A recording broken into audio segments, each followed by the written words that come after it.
Yeah.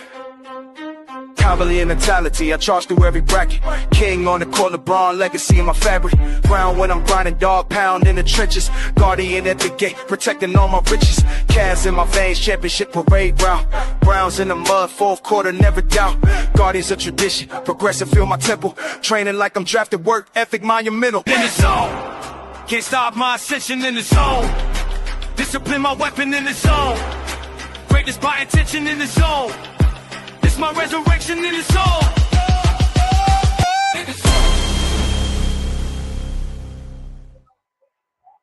Yes.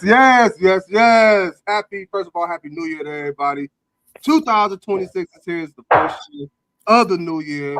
See the new intro. We doing big things for the 26th, man. We got a new show coming on tomorrow on DSMN. Mic Check Take 2. Make sure y'all check that out. 7 o'clock Tuesday. We've got a hot show for y'all today. Again, I appreciate everybody that's tuning in on the DSMN network. Also, those that's watching on YouTube, Facebook, whatever social media platform. How y'all feeling? Feeling good. Great, bro. You feeling good? Everybody feeling great? I see you, Kels, Browns out. I see You know, representing for the last time of this year. There you go, man. He only doing that because Baker ain't make the playoffs. So right. Yeah. The Baker fan. The last 2 years.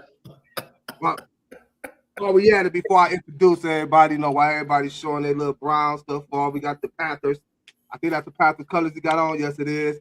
Let me go ahead and show y'all. Y'all see this? We got the merch coming. You know the thing. Okay, I see you. That's you know what I'm saying? We got the back of it. Let me stand up real quick. You know, give y'all a quick look. You know, we got the back of it if y'all can see it. So got the EnDaZone in the back. Don't know if y'all can see it. Oh yeah, that's raw. You ain't gotta get your name on it. That's how I got mine customly made. But yeah, we'll have them on the market real soon, man. So make sure y'all keep in tune. Get these hoodies, these socks, these hats, these toothbrushes, these coffee mugs, these whatever it is you need. We taking this boy over. That being said, I got a great show for y'all tonight.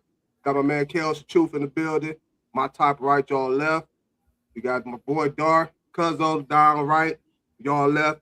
And our special guest for the day, Euclid Panthers baseball coach. By the way, doing a phenomenal job. Y'all need to keep up on them. Appreciate you, bro. In the building. What's going on, man? Welcome to the show, brother. All right, y'all. Thanks for having me. Oh, no. Thank you for coming on. Panther? It's been a while. It's been a while. Yeah. It has been. Look, I've been trying to catch you for a minute. You know what I'm saying? But I'm gonna get the right time, and now is the right time to get you. Again, I appreciate you hopping on, man. All right, no doubt. Appreciate you. With that being said, man, y'all ready for this hot show? Absolutely. Let's go. We gonna get it started with my man Wilson.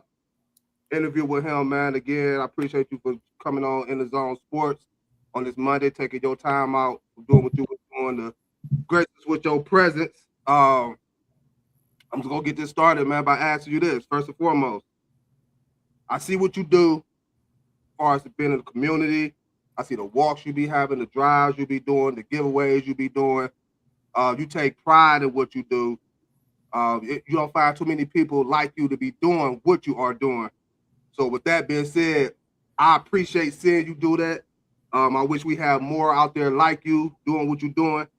Thank you. I appreciate it, bro. I'm just a small piece of it. A small, big piece. You was a small, big piece. Let's put it like that. Right. Yeah. Better way to put it. What inspired you to do or get involved in the community so much as what you do? Man, that's hard. I guess every so often there's somebody like me that comes around, whether they say we're a community organizer or a revolutionary or whatever.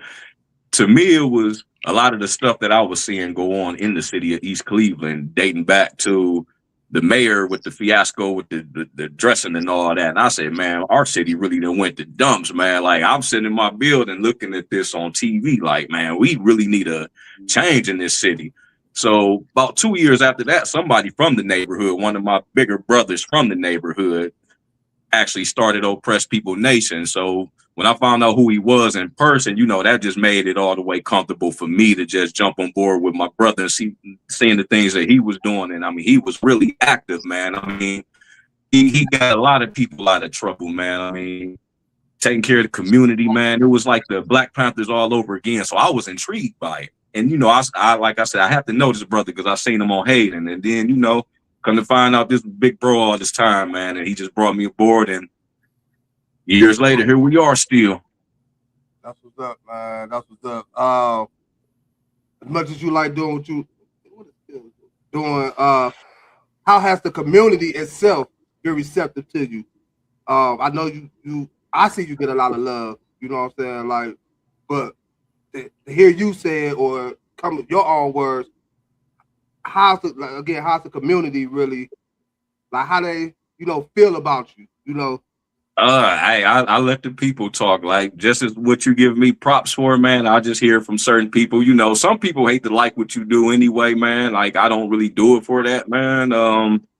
But I appreciate the love when it comes my way, or our way, as I would say. Like I say, I still look at myself like I'm just a small part of it, but long as I get the recognition, like from guys like you, and shout out to you too, man. You've always been about what you're doing too, man. I appreciate what you bring to us every day, man, and keep on going, bro. Appreciate that. Appreciate it.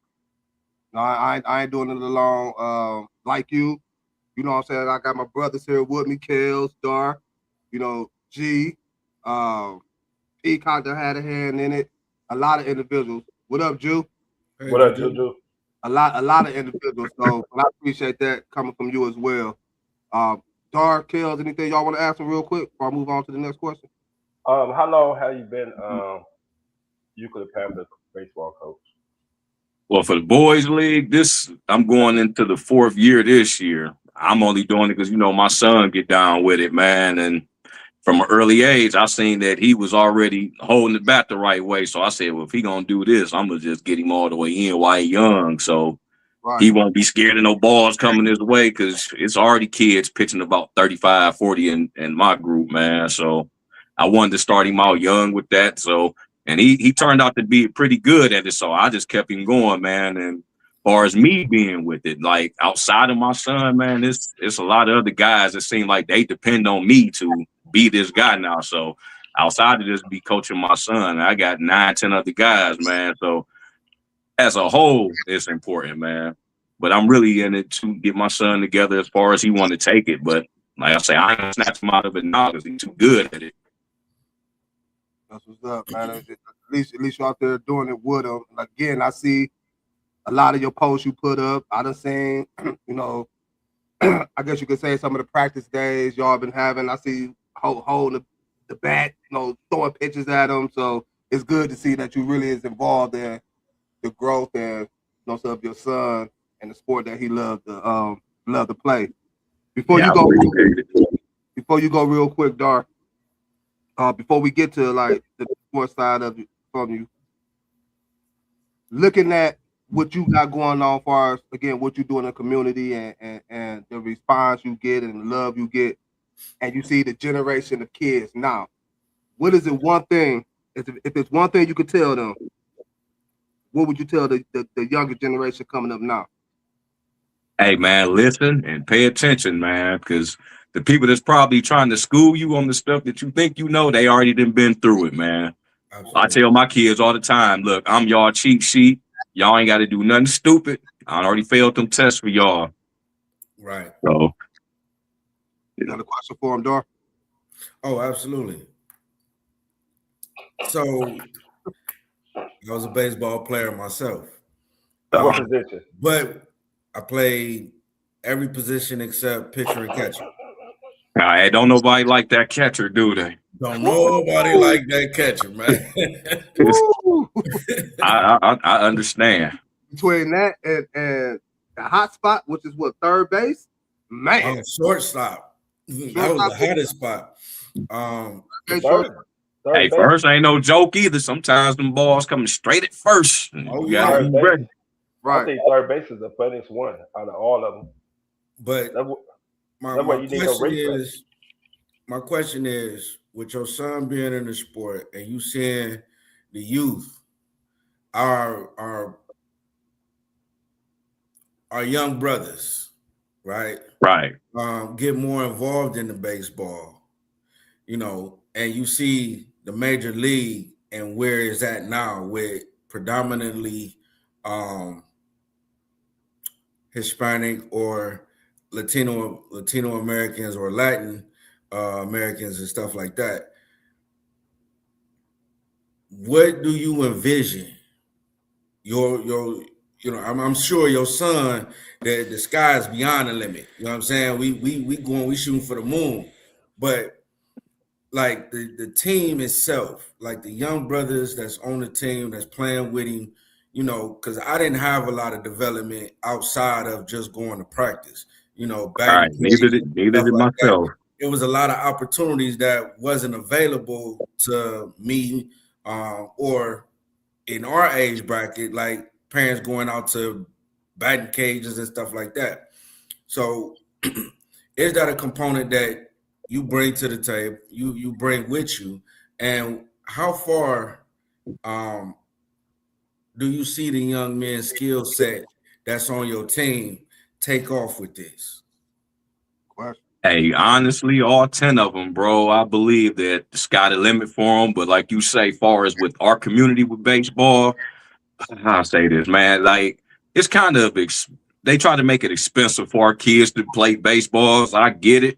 Like versus, you can go to the dollar store and get a football and a basketball these days for a few bucks, and you just go to the field or to the basketball court, man. But like Right. you say, going to like batting cages and starting a travel team or whatnot, a baseball glove itself costs a lot of money. So I think that part of it may play a big part when it comes to our community. I mean, far as from what I see, but far as their talent, man, yeah, the talent is there. I tell them all, if this is really what you want to do, then yeah, I'll help you get there as far as I can take you. Like my son, he's drifting off into basketball too now. So he's Right. playing both. But I think the basketball kind of taking over. But like I said, I'm not going to take him from it at this point because you're too good at it. And like you say, man, I'm like Mookie Betts, man. We got to bring black back to the sport. We got to. Absolutely. I agree. It's a lot of these kids that can really play, man. I'll be intrigued watching these guys. Like I said, I'm going on year 4 with it right now. And I just been blessed to have the same group of guys, man. So I know these guys, their strengths, their weaknesses, man. I know what they like. I know what they don't like. So that part is getting easy for me. Now we're just trying to win one. Then we'd be all right. For sure. Well, the reason why I think that blacks are not into baseball no more is because basketball took over. It's easier to play basketball than baseball. Exactly. Like you said before, I played baseball up to my 9th grade year. And when I started looking at how these pitchers are throwing these curveballs, so I'm going back on the court. Something nasty. I'm going back on the court. So I understand from that standpoint why. Because basketball is more popular than baseball. You see basketball more on TV than you see baseball.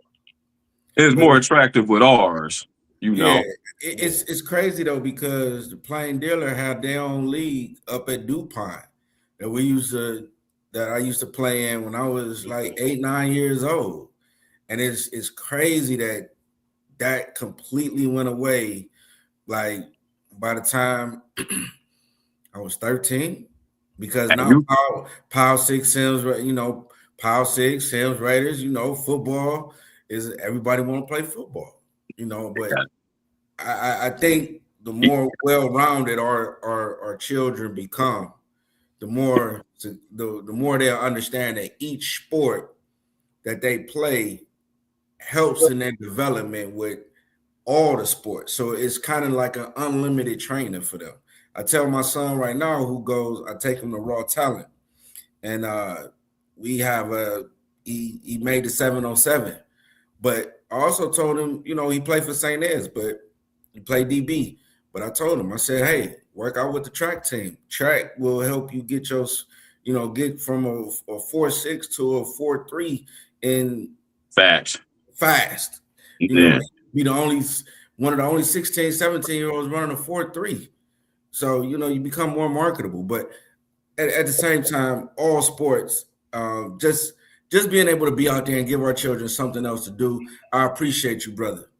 Oh yeah, like I say, I in it for the boys league. I want to kind of register these guys. Like the parents, they want to roll with me with it, but it's a lot of responsibility to come with that, man. I wish I could do it. I would like to, but everybody have to be on board. It's it's a lot to go with that. I mean, so if you don't mind, I have another question. Go ahead. Certainly, go ahead.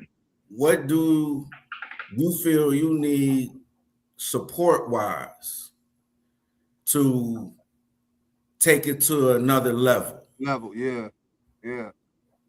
Oh man, like I say, people's schedules are different. That comes in the play too, man. Trying to start up a travel team, man. Everybody would that talk it. They would definitely have to be down at some point. Yes. Can't just all fall back on whoever would be the commissioner or a manager or just people that help out with the players because it's different fields in it, man. But just to get involved, a lot of people can say what we can do, but there's not a lot of involvement. Like you said, especially come with baseball. We can look around our city, man, and just look at every baseball field empty. Yeah. Most of them look abandoned. Empty. Yeah, Like nobody stepped on them in 20 years or so. Right. Yeah. I don't even know if they still have games up at Gordon Park. I remember Gordon Park used to have night games up there. Yeah, we used to have a championship game. Yeah. No, Gordon Park Sundays is the car shows. Oh yeah, right. Absolutely. You mentioned that you do a lot of this for the kids, which I applaud you for. But is there anything personal for you that made you really get involved in coaching these little kids in baseball? Or was it somebody that inspired you to do it? I know you say you do it for the kids a lot, but you personally, you yourself, was somebody that you inspired, you looked at, whether they was in the game, in the major leagues, or not. Like, damn. I used to go to games with my grandmother, man, a whole lot. I think she's the big reason I'm an Indians Guardians fan. And like I say, other than the fact, like I say, my son came out the womb swinging the bat the right way, so it really got me involved. Personally, for me, that he's in it, I think for myself, man, is just to give him opportunity that I didn't have coming up. I was doing grown stuff at a young age due to, I had a bigger responsibility helping my mom raise my little brother who was special needs, man. So when you can't do this stuff, a lot of trouble, I hold accountability for some of this stuff, man. Wasn't too vicious, but I'd rather be doing the stuff that my children are doing today than what I was doing in 1993. So yeah, that's the big part for me, man. Just to give all three of my kids opportunity, man. Sports is their thing. I mean, it's not forced, so I'm rocking with it, man. That's what's up. Kels, you got anything you want to add? Oh no, I'm cool.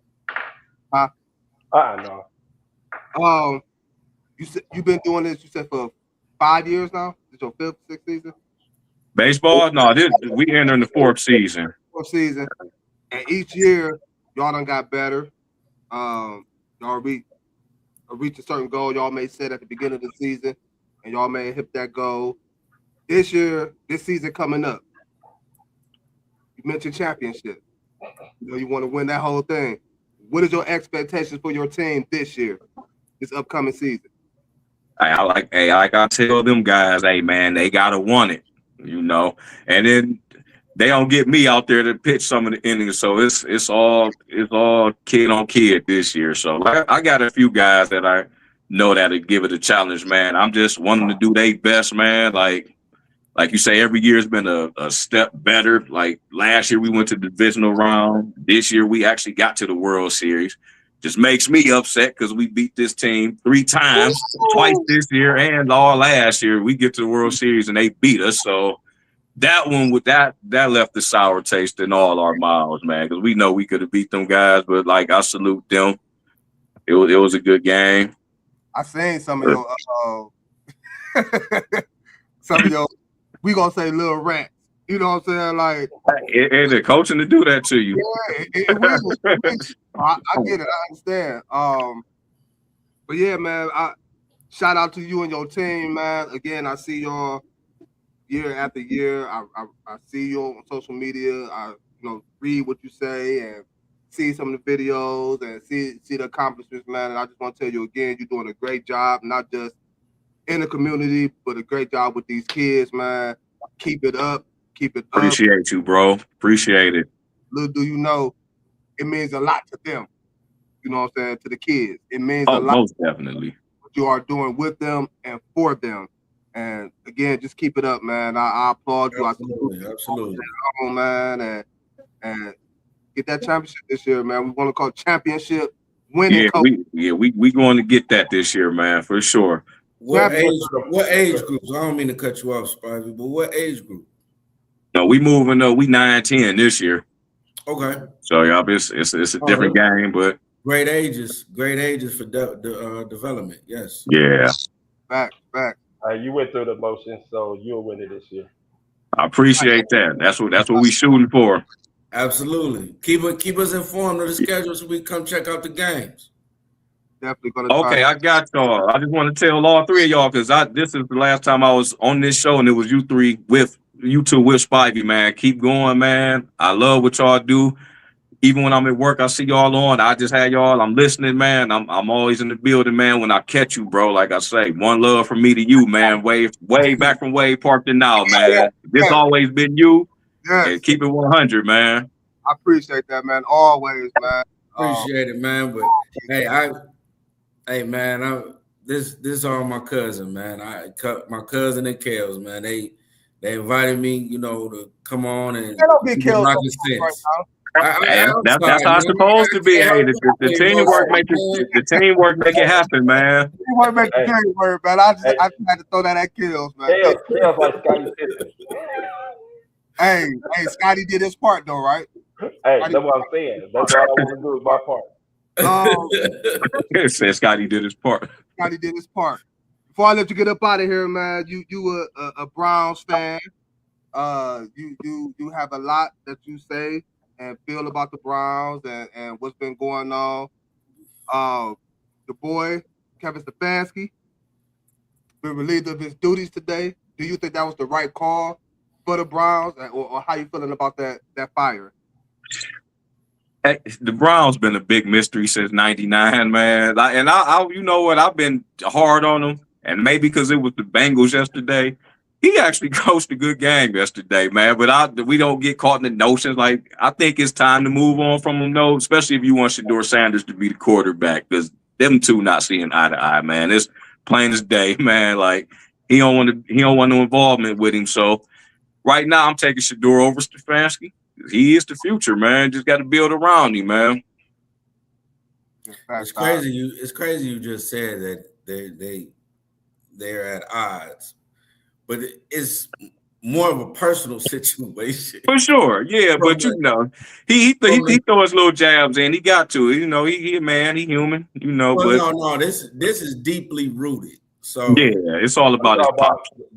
It's all about his wife's father. Tim Carver father and all that other. You talking about Gabriel?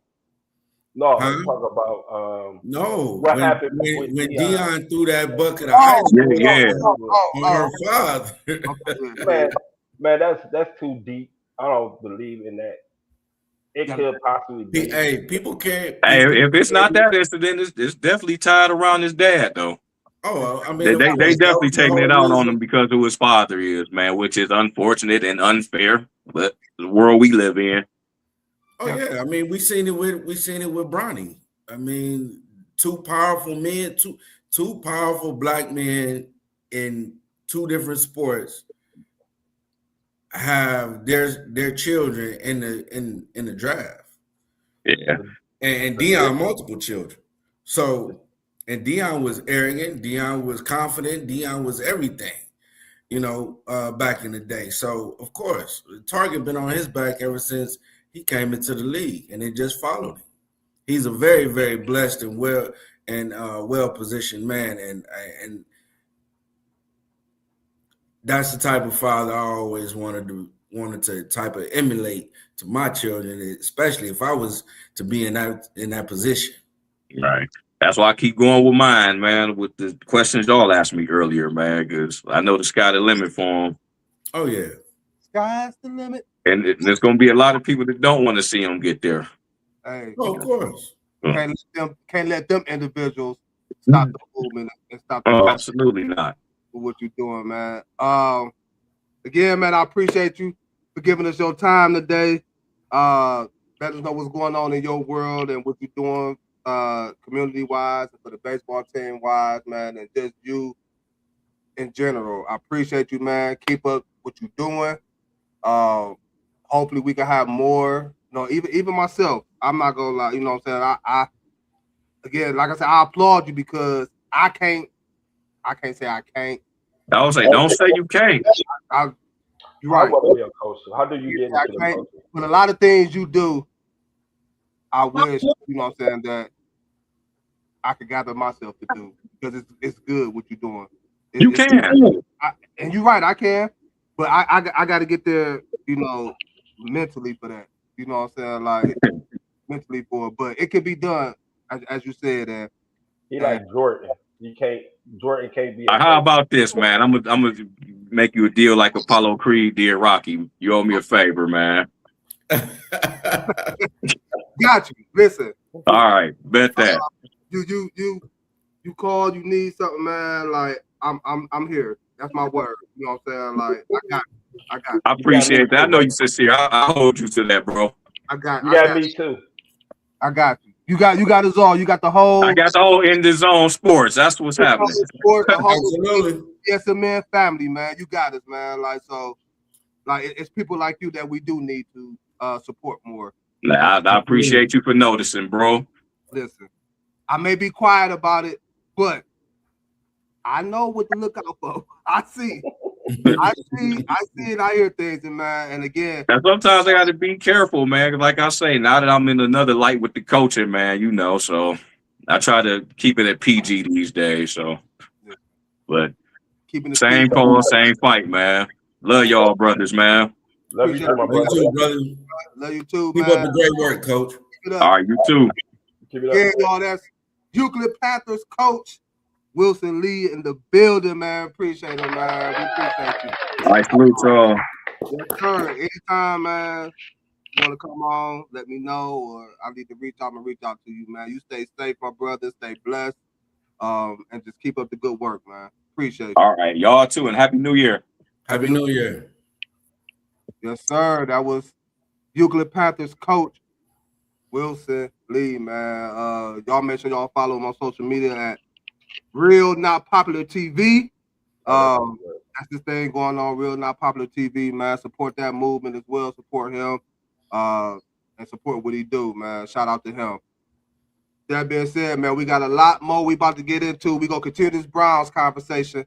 The whole Kevin Stefanski firing, the Browns season, do what they need to do going into next season. We touch on it a little bit, but we're gonna get a word from one of our sponsors. We'll be right back with y'all. Hi, my name is Talia and I am a travel advisor, and I just wanted to come on here and give you a couple quick tips about working with a travel advisor.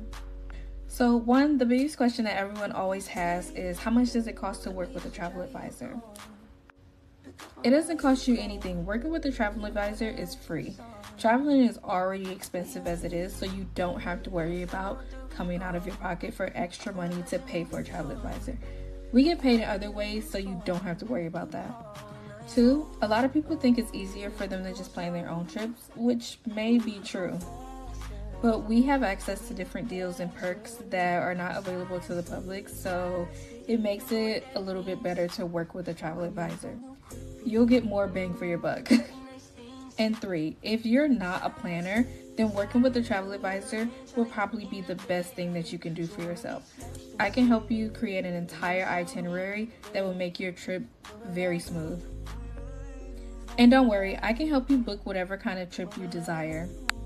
Whether that's vacations, staycations, international travel, cruises, anything, you name it.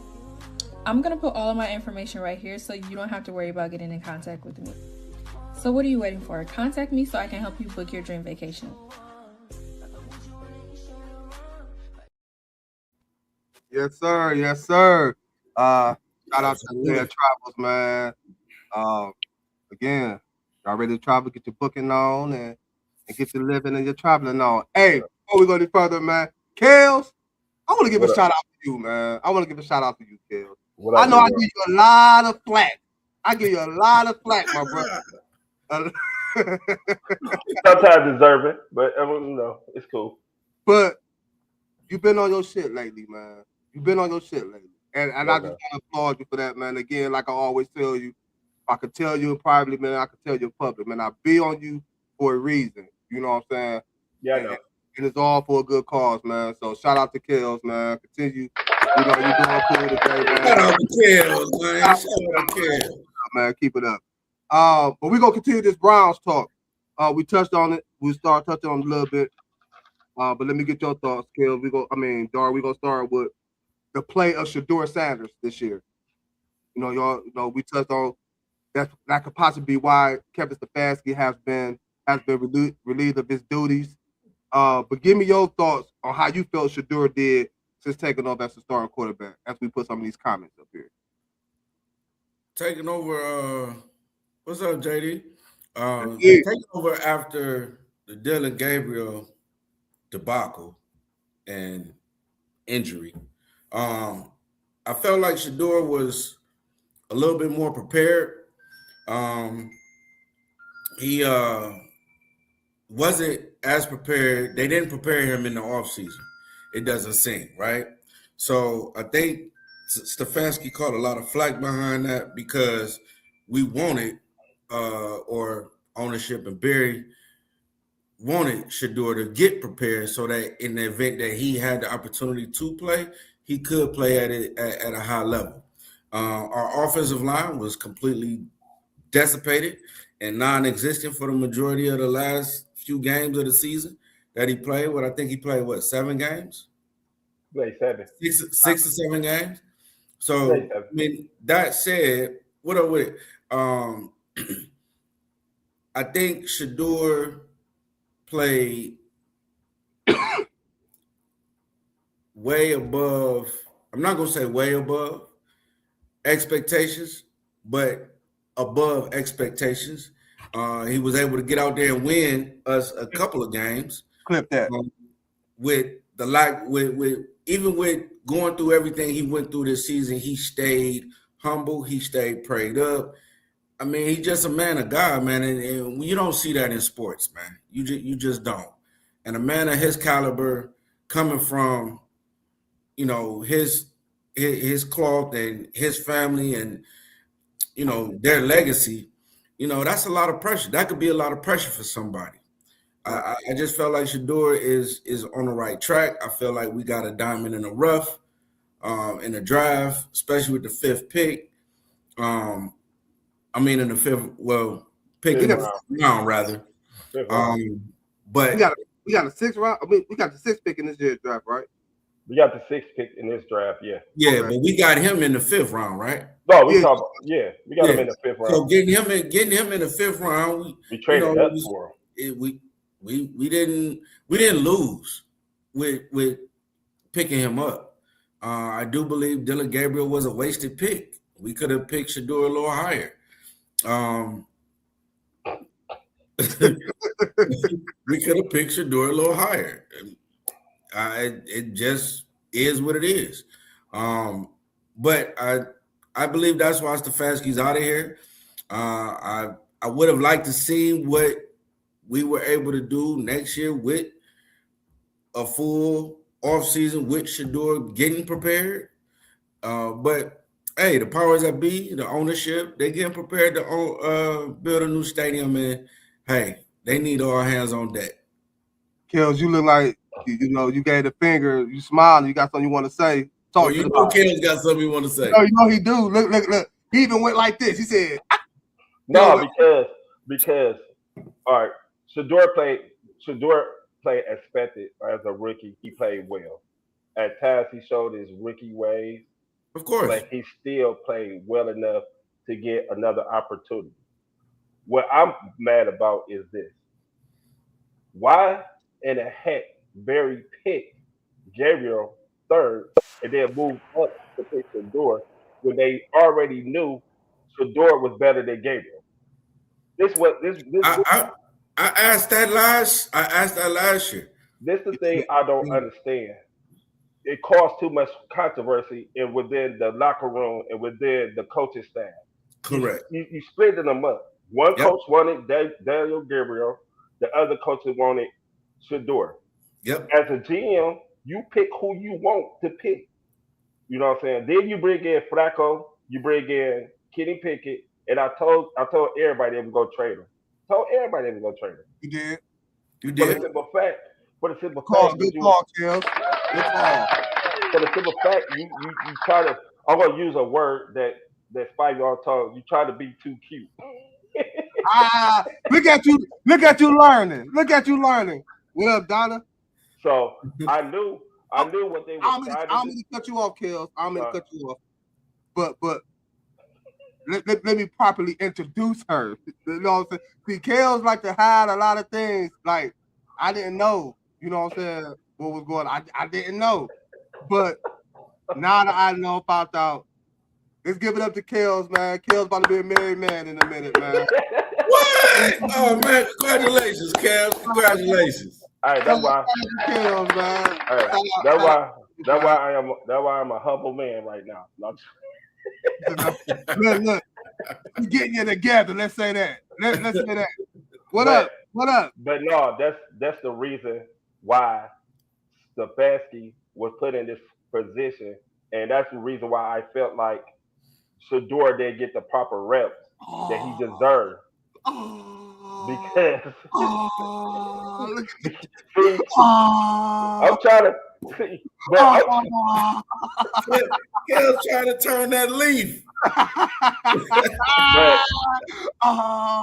ahead, Look, go ahead. But, and that's the reason why I felt that Shador didn't get the proper reps, because it was too much involved in the training camp, trying to get the veterans together, and then trying to get Gabriel together, which is a 3rd-round pick. Everybody knows what the politics of football is.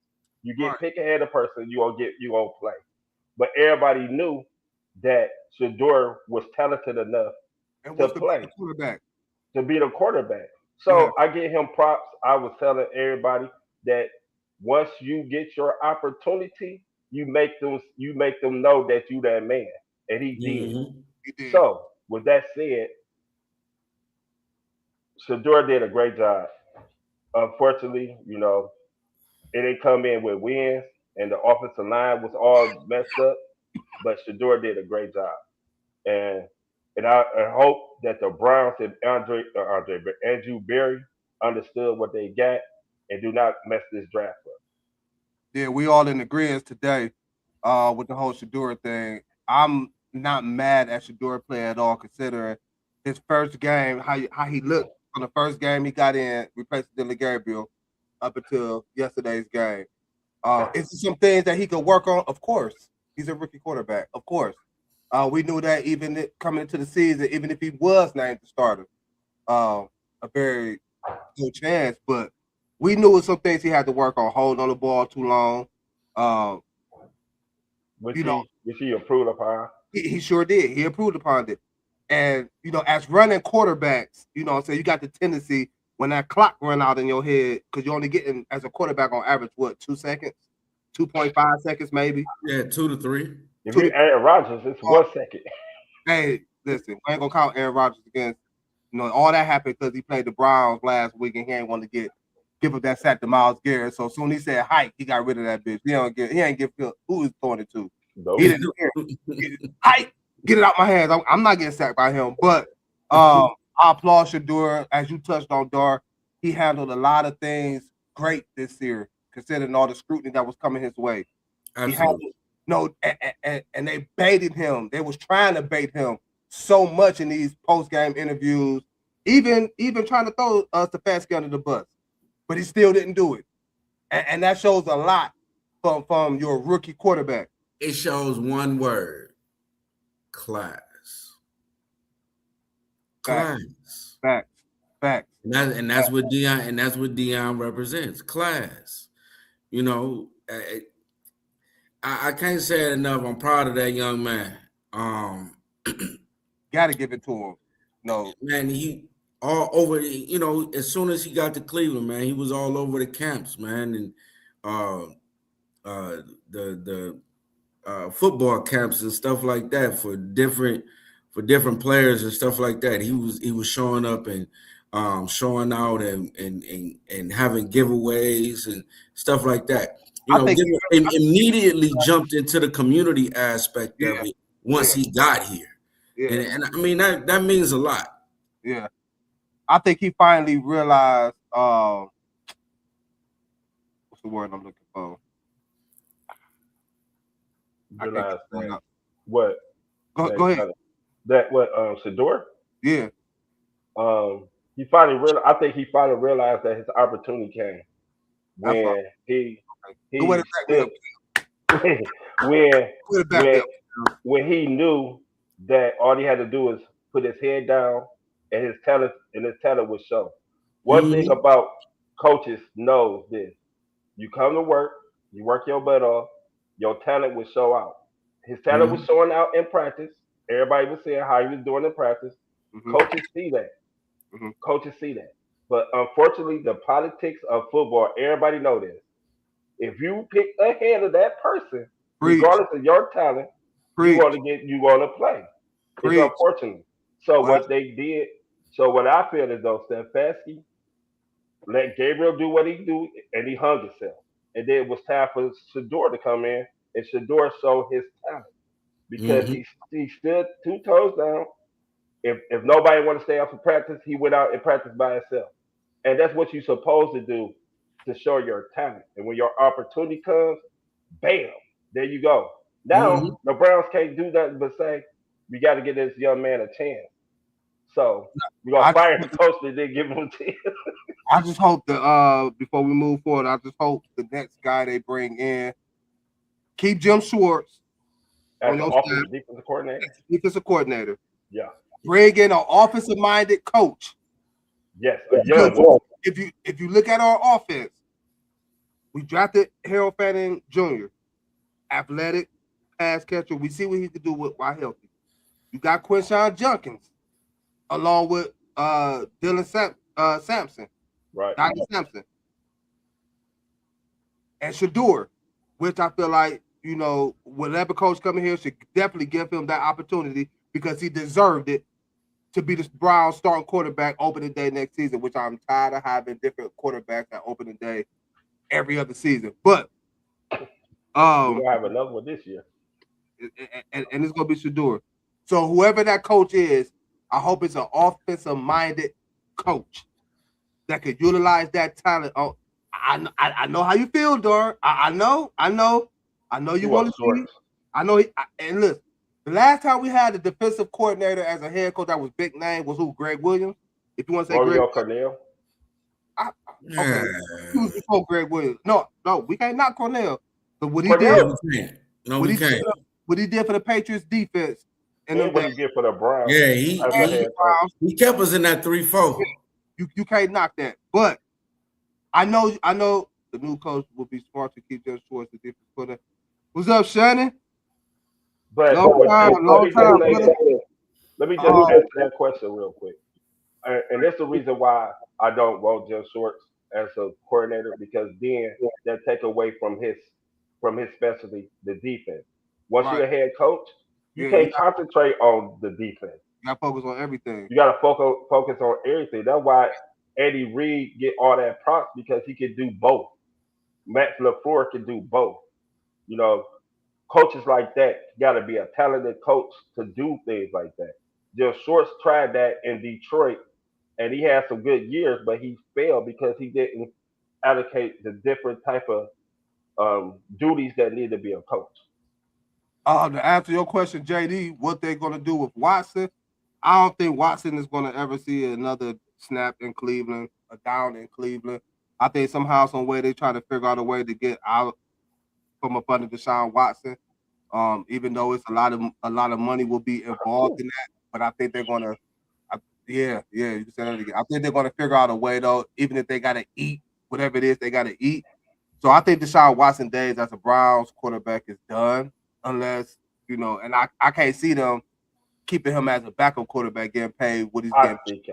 think I think they can because I think Jim Haslam is stubborn and they want to because once again they fail. It's a failure, and I hate to use the word fail. It's a failure. Say that again for the people in the back. I hate the word. I hate to use the word fail, but it was a failure trade with Deshaun Watson. No matter how you can put it, Baker should have left, but it was a fail, and we gave him too much money. On top of that, he never wanted to be here in the first place. But the one thing the Browns did see in Watson is that he got a nice rapport with Shador. Him and Shador is really cool, and that's why y'all went in the first game. They saw the Raiders, so that's why they try to keep him. This could be another conversation for another day. But do you just keep this in your? Do you really think that Deshaun Watson will want to play backup to Shador though? For the Browns to keep him? You know why I think? You know why I think? Because the best way to get your career back is to start off as a backup and then come in and show your talent. All right.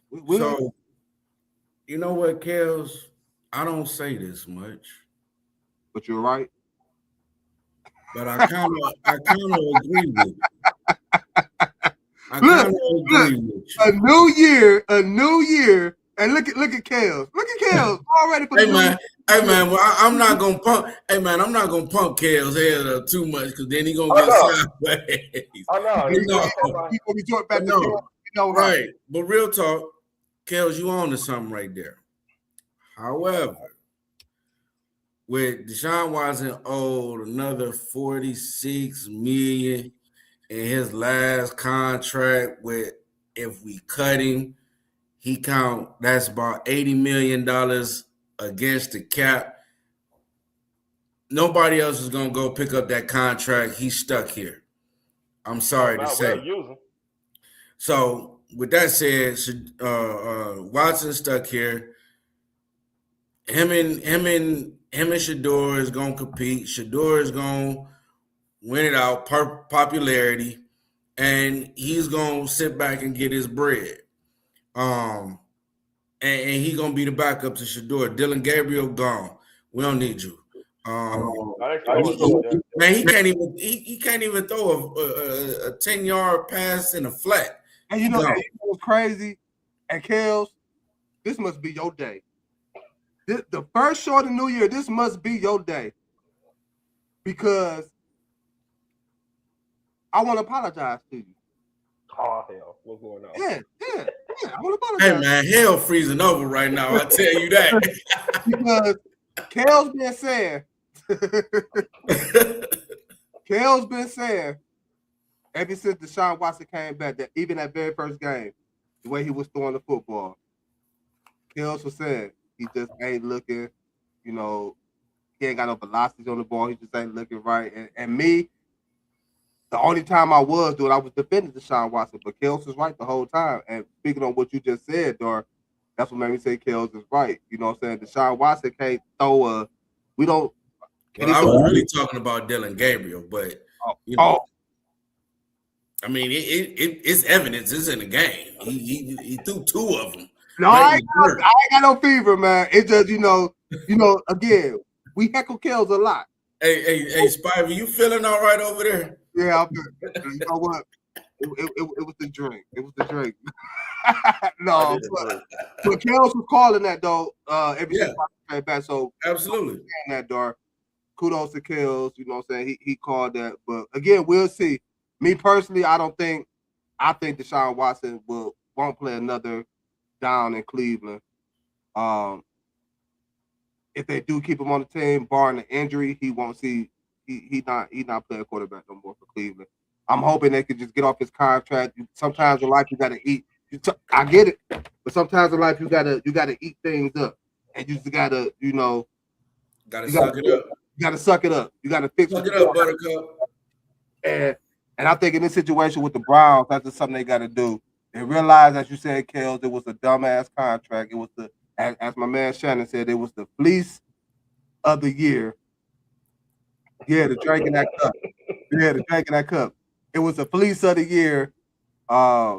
And Deshaun Watson got paid. He got what he wanted. But yeah, it's just time to move on. If we're gonna start this whole thing over, Just start the whole thing over, eat it up. Even though it was a shitty situation, you got to realize one thing. Mhm. Jimmy Haslam was desperate to go after a big name and go after a quality quarterback. And I definitely agree. I was opposed to it in the beginning. I wasn't opposed to the trade. I was just opposed to the contract. I was opposed to the trade for the simple fact that we had our quarterback. Unfortunately, Baker did hinder himself a little bit. I'll give you that. But he was the quarterback. Y'all went into his fifth year, gave him a fifth year game. We signed him for his fifth year. Y'all flat out told him we are now going after Deshaun Watson. Then you went after Deshaun Watson. Deshaun Watson said no. Then you went through $240 million. You said, yeah. So, yeah, but as I said a long time ago, had Baker just sat his ass down and went and had the surgery. Please, darn, don't do it. Because what you about to do is open up that door and Kel's going to stick his little peanut head butt out the phone. You said what? You said what? Listen here. Because, I prefer if you could go out there and play, you're going to play. You're going to play. Oh, I forgot. That's Kel's the coach. That's Kel's the coach. It's a lot of football players who went out there and played injured. Look at Jawad Jennings for just a quick example. He played with broken ribs. Had a messed up shoulder, man. He played this year with a messed up shoulder too. So the same messed up shoulder at that. So what that tell you? Well, he already got the bag. No, he ain't care. They ain't in the playoffs. That's facts right there, JD. That's facts. He did. I agree, Baker. Even though he couldn't find a wide open receiver when Odell Beckham got here. His first year with Odell Beckham, he threw 11 touchdowns to Odell. People forget that. I ain't talking about that season. I'm talking about the last one. Because his daddy started talking that mess. You know, man, he was defending his boy as a father. I'm done with it. Before we get up out of here, not get up out of here, but before we move on, we definitely cannot talk about the Browns without giving a shout out to Myles Garrett, the new single season sack leader. Myles Garrett in this season 23. Now, what I will say is this. And he got that contract with Jordan Brand. And he got that contract. But what I'm gonna say is this, and we gonna touch on this probably on Friday's show. I hate the fact that how old school players look at new school players now and they hold thoughts on whatever. Michael Strahan made a hater. He's a hater. He's a straight hater, man. I'll skip over that. What did he say? He broke the record. I did it in 16 games. It took him 17 games to do it. Come on, man. Please. We're not going to talk about how he got the record, though. How Brett Favre basically just laid down and gave it to him. Wow. You know what I'm saying? Like, so I still have a record, man. Straight hater, man. These again, we go probably talk about this more on Friday. So in other words, he's saying the 23 is an asterisk because there's one more game. Because he tied the game. He tied it up. Like for real, right? He tied it up, and then for real, does Garrett deserve it best in the league? Again, they took a preseason game away and added to the regular season. Okay, they made it 17 games, but then again, that ain't his fault. And then not even just that, but I could take a little further. Strahan, how many games did we see Myles Garrett out there getting triple team? How many games? Like, come on now. Like, triple team, quadruple team. The whole front seven on Myles Garrett. You had teams literally Pittsburgh. Right. I ain't never seen the game. Like, I don't even care about winning the game. I don't want him to get the sack record. Right. I ain't never seen no team in my life chip a person, have the offensive line. You got the offensive lineman chipping, then you got the offensive lineman blocking, then you got the tight end chipping, then you got the running back trying to chip also. Come on, man. Straight hand and straight hater. We can't hear you, Kels. Unmute your mic. There you go. Yeah. So I ain't never seen that in my life. Yeah, man. So people gotta stop hating, man. Like I don't like these old school players gotta stop that. I get sometimes what they say, some things that they say at times, but come on, man. Like just get a man his prop. The man got the record. That's the better BS. Miles didn't expand the regular season, no action needed. Right. Facts, he didn't expand the regular season. It's a shame that Michael Strahan felt that way because nobody was saying that about his asterisks. Now I don't even like Michael Strahan no more. Like, I mean, straight hater, you know what I'm saying? I never really cared for Michael Strahan. Yeah, like, listen, man, I don't care if it was 16, 17, 18 games, whatever. Our record broke. It's been breaking. Broke. And consider the fact what Myles Garrett go through a season, especially this season, to even get 23.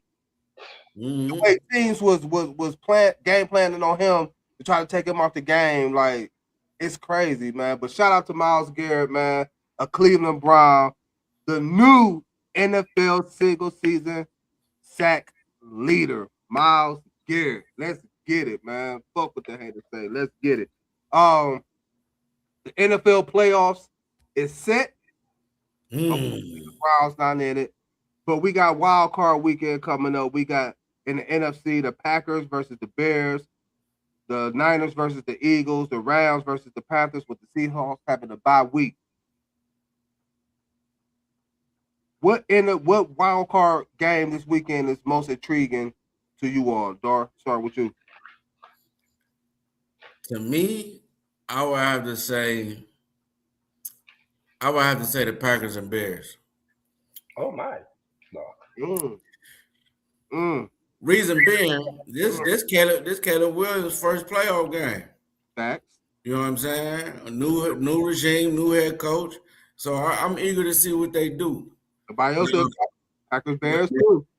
Now I will say now in regards to my dark horse in this, my dark horse has to be the Seahawks.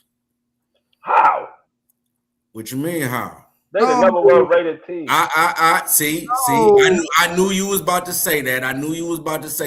And I know Hang on a minute. You know where I'm about to go, cuzzo. I would like to hear this. Hey, Sam Darnold didn't show up last year, which is why he was out at Minnesota. That's a fact. Do he redeem himself this year? That's my dark horse. I don't know the team being the dark horse, but I agree with that fact you just said about Sam Darnold. So in other words, you said Sam Darnold, right, which left Minnesota, and the same team was 14-3. 14-3. Minnesota was 14-3. Seattle was 14-3. Okay. Now the reason why I say that Seattle will not be the dark horse because they're at home, they got the 12 man, and they got the damn best defense in the NFC right now. I agree with that, Kills. I agree. I don't knock none of that. I don't knock none of that. I don't knock none of that. Right. My thing is this. Okay. Do Sam Darnold redeem himself? Do he put the team on his back and redeem himself from last year? Yep. We say that's the $1 million question. That's why they my dark horse. Okay. Now the Eagles defending champions. You know what I'm saying? They probably gonna beat the 49ers. The Panthers not gonna make it past the Rams. And then the Bears. They beat the Rams. The Bears and the Packers. That to me, that's an even game. I really want to see if Caleb Williams pull it out. But as far as dark horse, yeah, it's Seattle because I really want to see if Sam Darnold redeems himself in an NFC divisional game. Again, Dar, I agree with you 50%. It's a 50-50 thing with that because you hit it right on the head. We done seen Sam Darnold in big games and ain't get the job done. Like you said, Dar, even last year, against Detroit, didn't get the job done. Then come back and get smacked. No, or was it the Rams? Whoever it was. It was Detroit. Then to come back to get smacked by the Rams in the playoffs, back-to-back games. You know what I'm saying? So I agree with you on that. We never seen Sam Darnold win that game. He played good in the regular season, but that playoff time comes, he choked. But as far as being a dark horse team, that's a tough one to say, but I agree with the Sam. He has the best defense in the NFC. He do. For me, I think the most intriguing matchup to me is going to be the 49ers and the Eagles. Damn. The Eagles getting Jalen Carter back. They getting healthy back on defense. The second half of the season, towards the end of the season, they run defense stepped up. Their defense as a whole stepped up. You know, although they still have question marks on the offensive end. But then you got a team like San Francisco coming in there, led by everything surrounds Christian McCaffrey. Christian McCaffrey don't get going. 49ers ain't about to do too much, as we just seen against Seattle. You know what I'm saying? Because Seattle keyed in on CMC. Shout out to CMC for actually playing the whole season too. When people doubted on coming into this year, but I want to see if the Eagles, because offensively I have no confidence in Philadelphia. I have no confidence in them that they just go run up points on the board. I don't know what's going on with them. And Kale's always talking this. They ain't reached their peak yet. They haven't reached their peak yet. Well, damn it, it's the off season, and it's still they're not in the playoffs, and they offensively still haven't reached their peak. We have seen. Remember, they was midway through the season, and that question came up. I think we had it on the show one day about Philly. You know, the interview that Jalen Hurts did or somebody did that they hadn't peaked yet, or they were still trying to figure it out, and that they will figure it out. Yeah. It's the playoffs now. Have y'all figured it out or not? Yeah, I don't. So they're gonna be hard to beat. I agree with that. So yeah, for me, the most intriguing matchup is the 49ers and the Eagles. Now my dark horse team, NFC team, I'm gonna go back to what you said, Dark, at the beginning of your soliloquy. It's gonna be the Chicago Bears. Meaning, Caleb Williams, his first game in the playoffs. They are going up against a Packers team that's a good team. Defense is still good, although they're gonna have to make some adjustments with not having Michael Parsons, but they still got a good defense. This is Caleb, even though Chicago's at home as well. This is Caleb Williams' first playoff game as a starting quarterback in the NFL, and then I want to see what Ben Johnson as a head coach put in this situation is going to do against a good, even though he got home field advantage. So again, for me, the most intriguing is the 49ers and the Eagles. For my dark horse team, it's going to be the Bears, due to can I see Caleb Williams continue to play good football as he's been playing all season and move the Bears past the Packers in the wild card round. Who you got, Kill? You took mine, so I'm gonna go a different route. No, you keep yours. Because it's gonna be the same. But I looked into it. My NFC gonna be the Rams and the Panthers. The Panthers got home field advantage, and they already beat the Rams. And Carolina got a little sneaky defense. They do. That can. The one thing the Panthers do play well is they do play the pass really well. You got J.C. Horn, who can not contain Puka, but can give Puka some type of fight. They can run the ball a little bit with Rick O'Donnell and Chuba Hubbard, and it depends on what type of Bryce Young you get. If you get that Bryce Young who threw for 400 yards, it could be a problem. And the rookie McMillan is very good. So my dark horse, Bryce Young, no. Yeah, no, I mean, but my dark horse will be the Packers. The reason it will be the Packers is because of their defense and Jordan Love offensive weapon. If Jordan Love is healthy, he's the X factor in this game. To me, that'd be my dark horse. The Packers? Not to forget about Coker on the Panthers, man. He been balling out lately. Yeah. Packers, that's a very interesting one. You said your dark horse? My dark horse the Packers because the one thing the Packers does have is a good defense, and Jordan Love can become hot in situations, and you don't know which wide receiver will be that man that year. It could be Christian Watson. And remember, against the Bears, Christian Watson did go off for a touchdown or two against the Bears. So I think the Packers will be my dark horse. So you got the Packers. Dar, you said your dark horse team is the Seahawks, and I went with the Chicago Bears. So we'll see. It's a very intriguing NFC wild card game this weekend. Moving on to the AFC, you got the Chargers versus the Pats, the Bills versus the Jags, the Texans versus the Steelers, who won last night off a missed field goal. Man, they some of the luckiest. They the luckiest team in the NFL, man. I swear. They lucky, man. They lucky, man. Pure luck, man. The team is trash. I hit a nerve on Dar.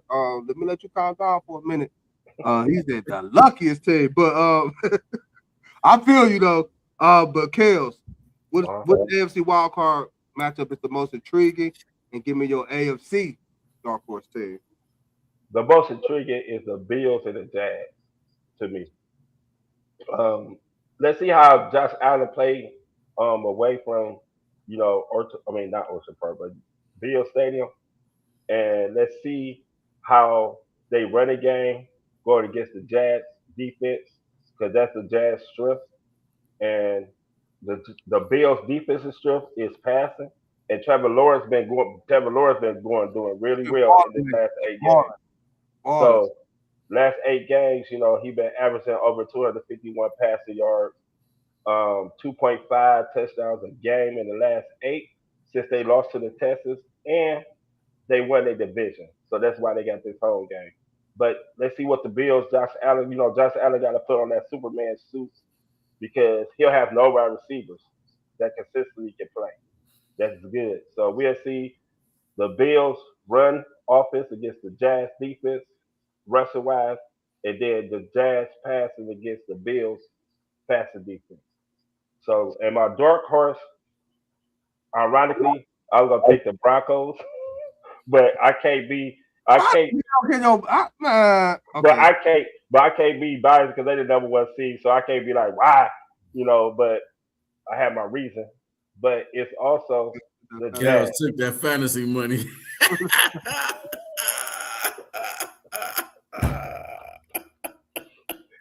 Yes, I did. Hey, I got a second place this year, so I'm coming for you, Troy.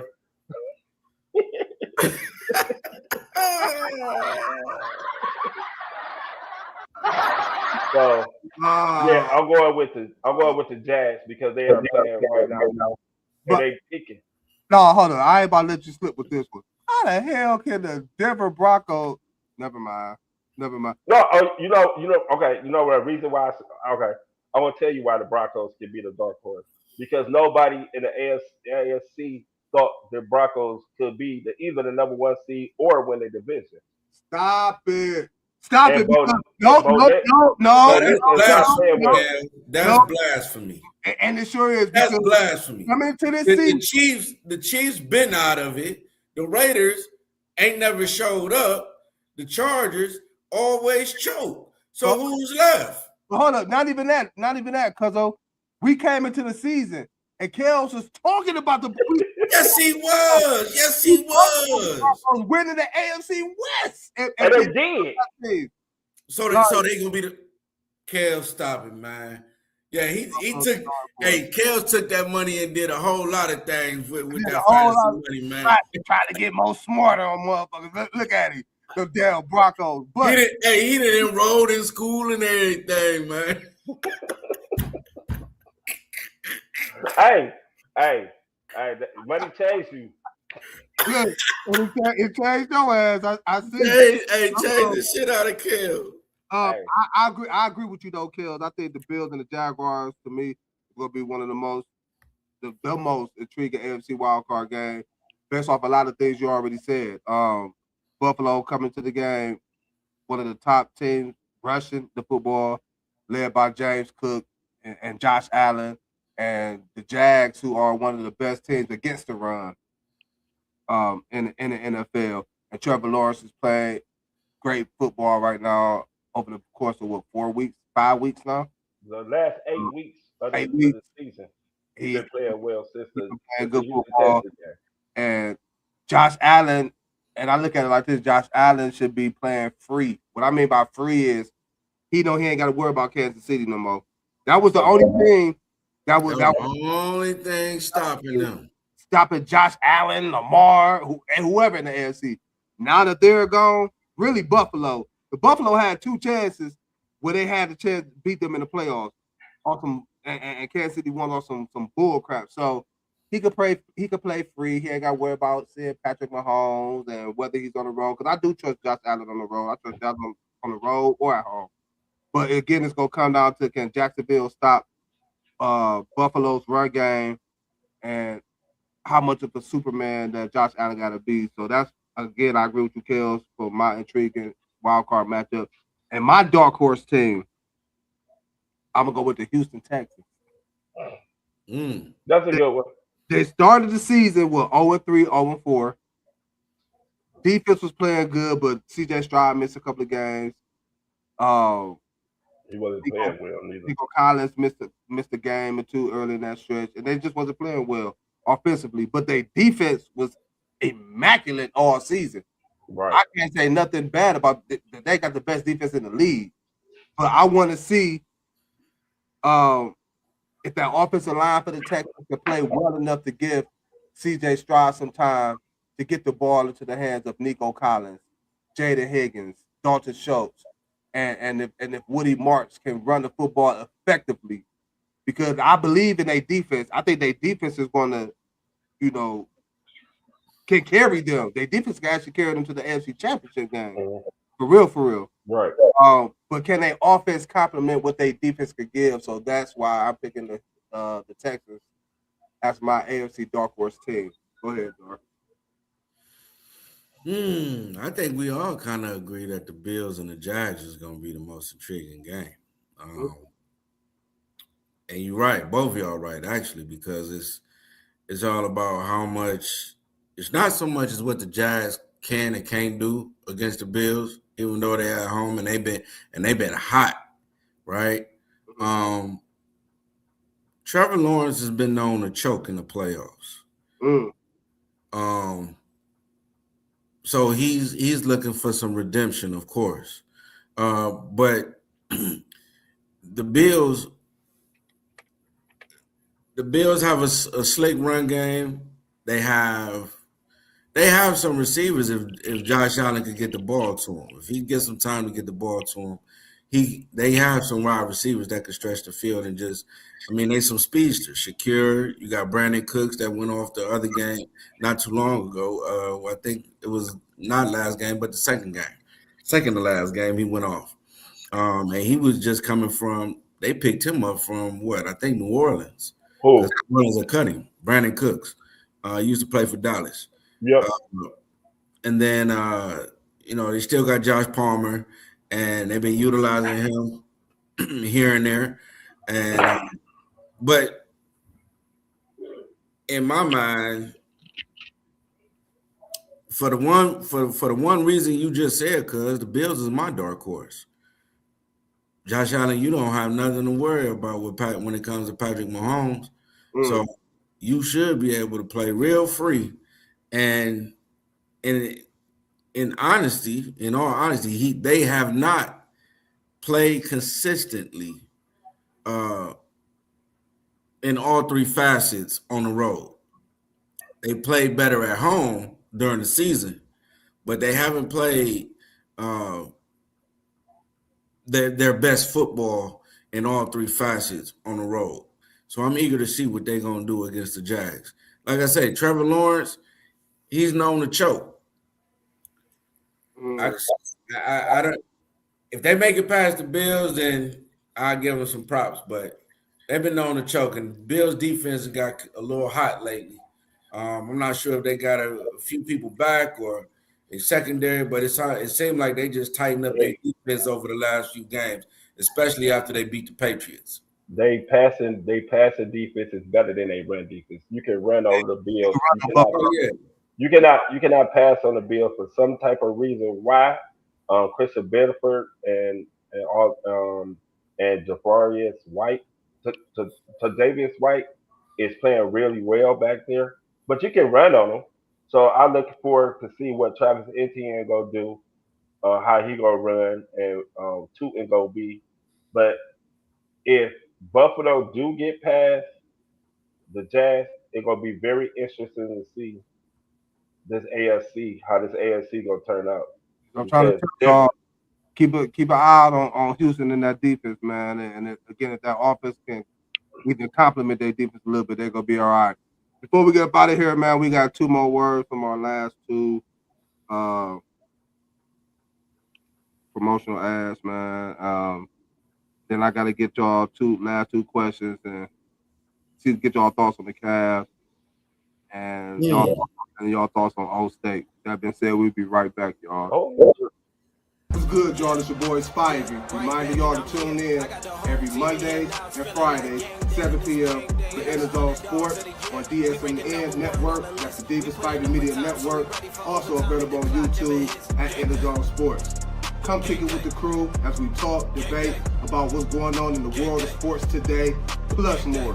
So again, that's 7 p.m. Mondays and Fridays on DSMN Network. That's the Davis Spivey Media Network. Also available on YouTube. Come get in the zone with your boy. See y'all Monday, 7 p.m. Peace. Yeah, you know the drill.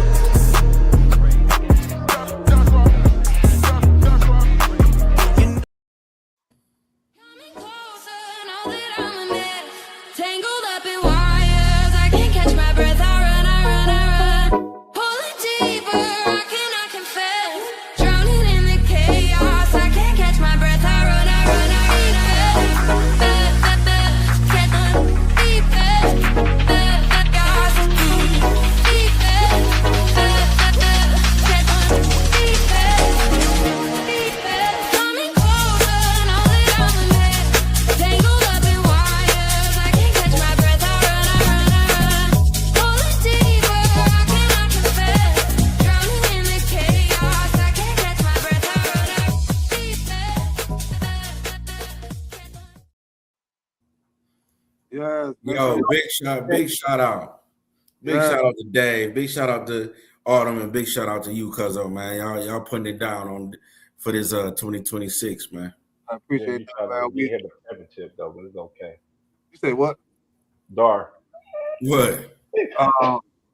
We just working, man. Make sure y'all tune in tomorrow, 7 p.m. for the debut of Mic Check Take 2 on the DSMN Network, hosted by my man, my boy Dave, man, and Autumn and myself.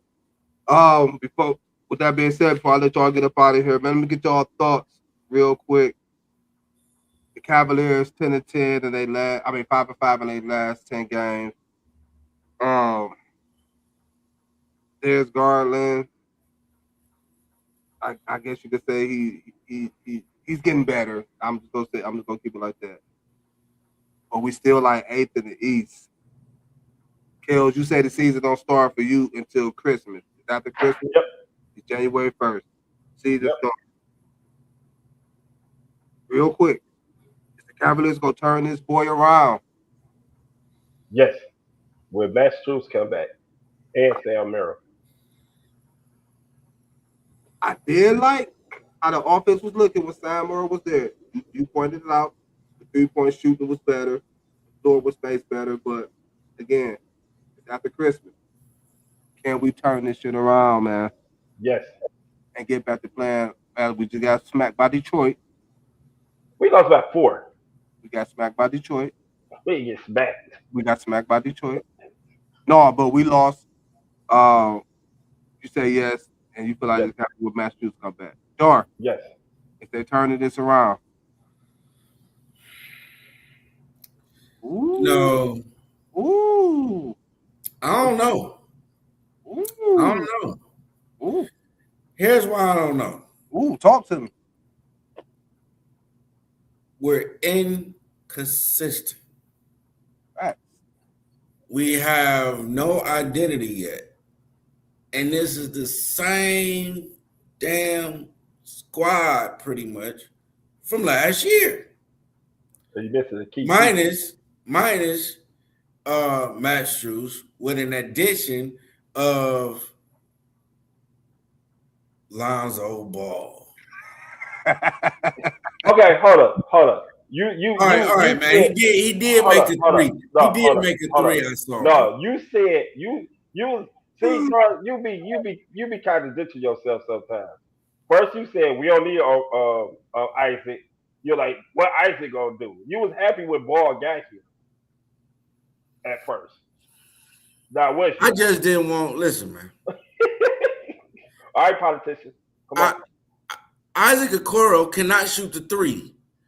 Why is he shooting the three? Who? All I wanted Isaac Okoro to do was play defense and give me 10 points, if that. But And Isaac Okoro defense. He had to shoot it. At least his 3-point percentage got better year after year. Right. The corner they have, but that don't mean you could just. That don't mean you wide open. You just shoot the three, man. You had to. You know you can't shoot the three.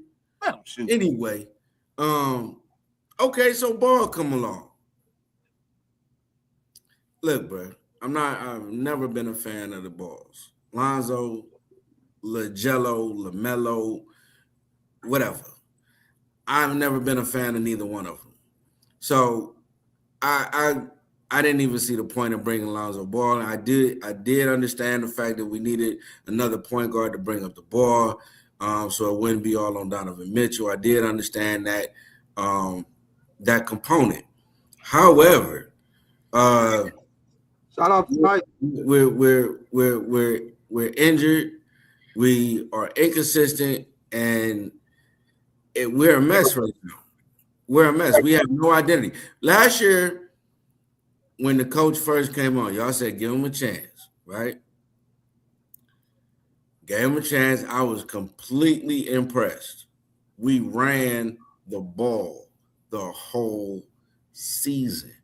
Up and down the court, long rebounds, 50-50 balls. Everything was spaced properly. We played with discipline. We did all of that. How the hell we go from that to this? I'm gonna tell you why. You want me to tell you why? Please enlighten me.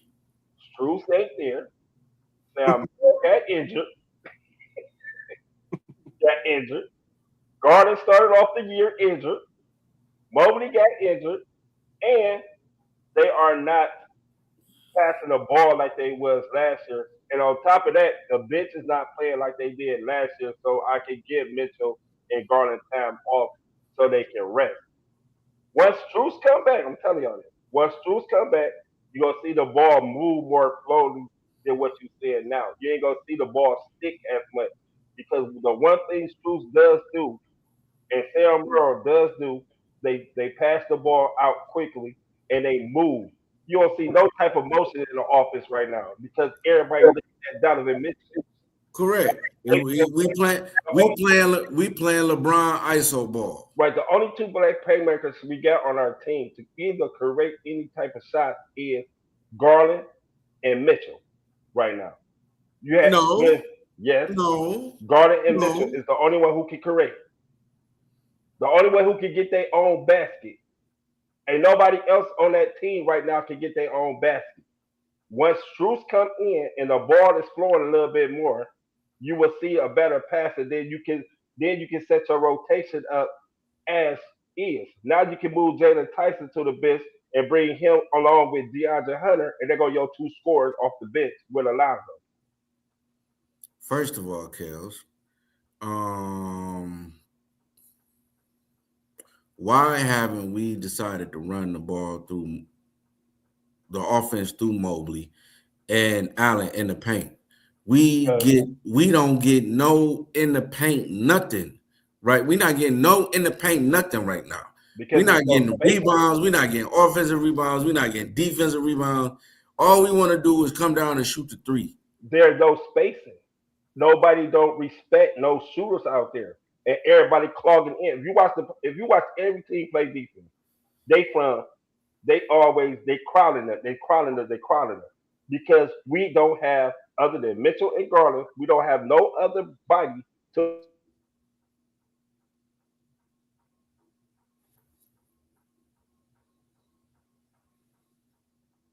Turn your mic on. Can you hear me now? Yeah. All right. When Strus and Merrill is out there at the same time, you have to respect the 3-point shoot. Right now, nobody is getting respect for 3-point shooting. Besides Garland, maybe Jalen Tyson can hit a couple, but you're not scared of Jalen Tyson. Let him shoot it. And also, what happened with Mobley? Mobley is not getting no easy bucket because we can't penetrate the basket right now. But when Strus and Miro play together, you will see the difference. And once our bench start coming along a little bit more, you will see the difference. That's why I said when Strus come on, the rotation will be a little bit better. You'll have Tyson off the bench. You'll have DeAndre Hunter off the bench. That's two scorers you have who can average at least 12 or 15 points off your bench. Then you have Ball who can facilitate that more. And then you can sit Donovan and you can sit Garland a little bit more so they can rest up. And I have Alonzo Ball trying to be a scorer coming off that bench. Just get his rebounds and get his assists. And It's 6-7 points in there. So yeah, I agree with you, Kels. Spacing is big, especially for this team when you got guys who can't penetrate like Donovan Mitchell and Darius Garland. When you don't have that personnel out there to space the floor, that's not going to happen. But hopefully you're right, Kels. Right. Hopefully Strus come back and Sam what's wrong with him anyway? He got a fracture. He got a fractured foot. He had leg fracture. Strus will be coming back sometime this month though. Yeah, he'll be back at the end of month to February, almost All-Star time. All-Star break. Can't wait that long. Nigga, you better be rehabbing good. Can't wait that long. Not here anymore. Ty Jerome had a hell of a regular season, but he's damn sure ain't show up in that motherfucking playoff series. Because once again, he couldn't penetrate the ball. but hold up. We had Matt Strus out there. We had I think with Ty Jerome, I think what they did with him was they pressed him. Yep, they pressed. And we can start our offense. We start our offense from the back end instead of from the front end. And that's what made them go out and get Alonzo Ball. Figure he could be the eraser. He can bring up the ball a little bit better than Ty Jerome. I hope so, man. I hope the Cavs get this shit together, man, because I don't want us to be wasting another talent in Donovan Mitchell like we did a whole bunch of other talents here in Cleveland. Although we got one championship from the great GOAT James, but I want to see them get this together, man. Keep something going well in this city, sports wise. Before I let y'all get up out of here, man, Old State losing the Cotton Bowl to Miami. Let me get y'all quick thoughts on that, man. And will it be changes for Ohio State this upcoming season? Ryan Day need an offensive coordinator. The last 2 years that he had a good offensive coordinator, Ohio State at least got to the national championship game. Ryan Day is not a good play caller. He's too damn conservative. And when you got two talented wide receivers that can go to the NFL, you got to use them. And he didn't use them as much as he's supposed to have used them. That's my take. Go get an offensive coordinator. Chip Kelly available. Bring Chip Kelly back or somebody. Oh, hell no.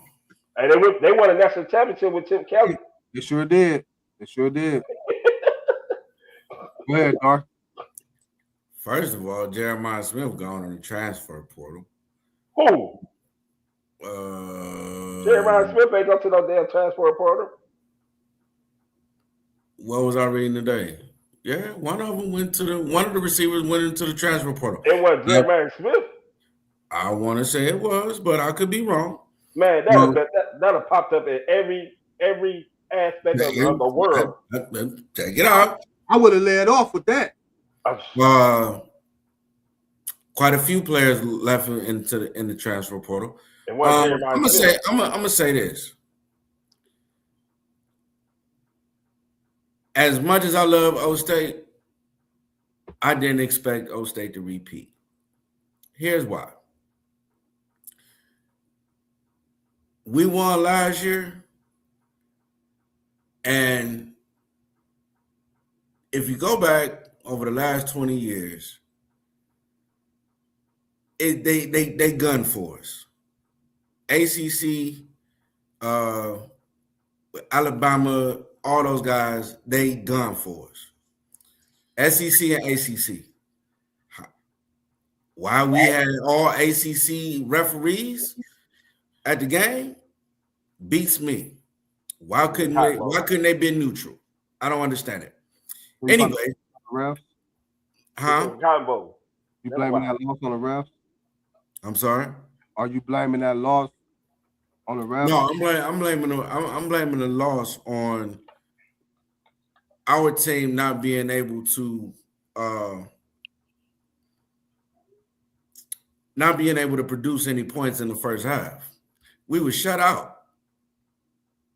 Blatantly, 14-0 the whole half. Should have never took play call. He was a head coach, but I understood why he did that because he was a head coach. He was getting a head coach job at South Florida. So what? The other head. So what? Let him finish this season out. These bowl games out. Exactly. We paid him to do that. But again, that's what I hate about college coaches. Like over the last 20 years, they've been gunning for O State. I was hoping they would, but I really didn't expect them to, based on the simple fact of our history and how the NCAA and college football as a whole typically dogs O State when it gets to the playoffs. We lose against teams that we shouldn't lose against too.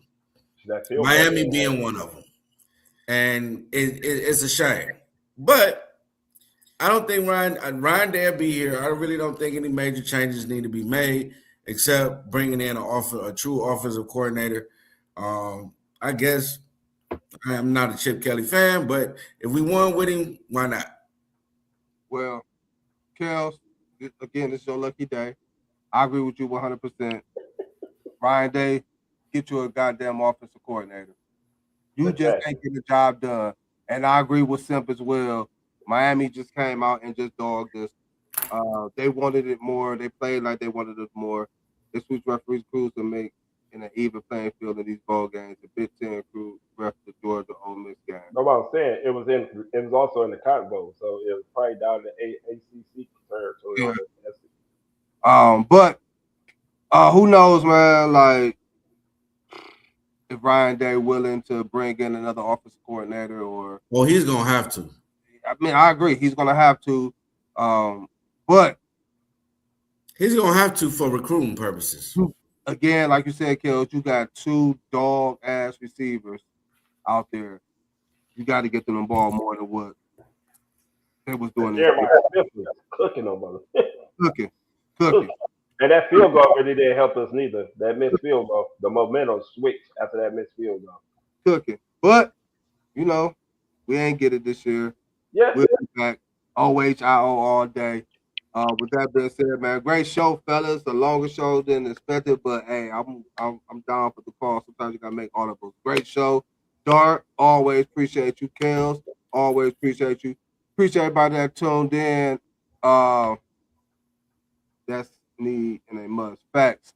Appreciate everybody that tuned in on the DSMN network. Also, those that tuned in on YouTube, man, I appreciate y'all. Don't forget to subscribe to the YouTube channel, man. We're going to catch y'all same time, same place Friday.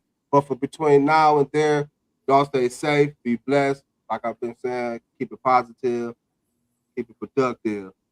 We're going to catch y'all Friday, man. Y'all be easy. We out of here. Peace. Yeah. Cavalier mentality, I charge through every bracket. King on the court, LeBron legacy in my fabric. Ground when I'm grinding, dog pound in the trenches. Guardian at the gate, protecting all my riches. Cavs in my veins, championship parade route. Browns in the mud, fourth quarter, never doubt. Guardians of tradition, progressive, feel my temple. Training like I'm drafted, work ethic monumental. In the zone, can't stop my ascension in the zone. Discipline my weapon in the zone. Greatness by intention in the zone. It's my resurrection in the zone.